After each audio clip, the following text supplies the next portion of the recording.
Magandang umaga mga kabay. So ito po yung last ko na repair sa 39156 liter G.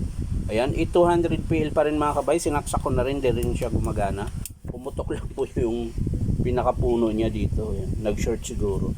So titingnan natin mga kabay kung anong dahilan. So tara, samahan nyo. So yan na mga kabay, nabuksan ko na po yung screw.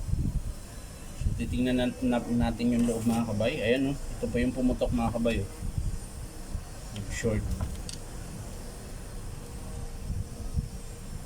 Paloko na rekta. Ayos ah. Loko din yung nagbukas nito ah. So yan mga kabay, ni-rewind na pala to. Ayan. Hindi na po original na winding yung nakakabit.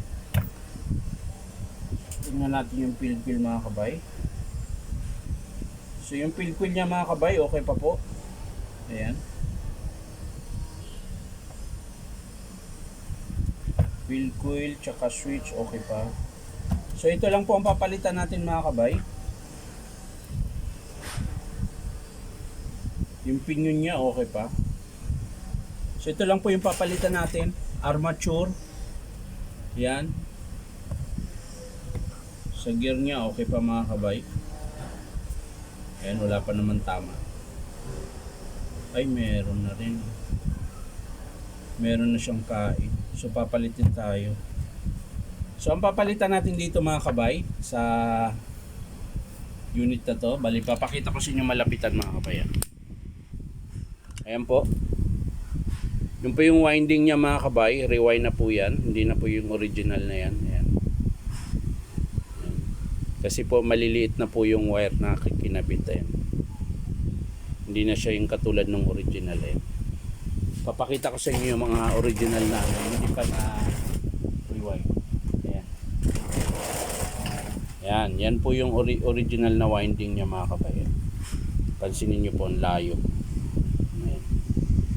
Maliit na po yung wire niya o yung pagka ano niya. Tawag nito. Yung pagka rewind lang siguro. Pero pares lang din naman siguro bilang yan. Baka maliit lang po yung wire. Ayan. So yan mga kabay, papalitan natin armature, carbon brush mga kabay. Ayan. Papalitan ng carbon. Yung spring, okay pa. So yung pumutok kanina mga kabay, ito po yun. Nag-short po yung, ewan ko, hindi ko alam paano niya kinapit. Ayan. O baka nagdikit dito, kaya pumutok. So yan lang papalitan mga kabay, armature, carbon brush. Ano pa?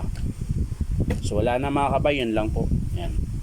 So hindi ko napapakita sa inyo mga kabay kung paano buuin. Papakita ko na lang sa inyo mga kabay kapag in-approve ng customer. So yan lang mga kabay. Maraming salamat. Bye bye.